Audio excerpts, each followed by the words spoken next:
להיות באבי, אבל לא. אתה יכול, אבא. תחשוב על משהו אחר. רגע, על מה לחשוב? מצידי תחשוב על הבנקאות ההיברידית שלך, רק תעזוב את הדלת!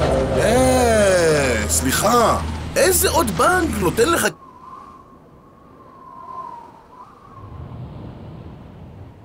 ברגע שמתחילים לדבר על בנקים, יש אנשים שמפסיקים לשמוע.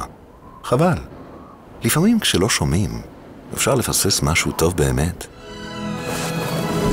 יחס כזה אישי. עכשיו אתה מבין? זאת בנקאות היברידית, אה? נשמע משהו מה?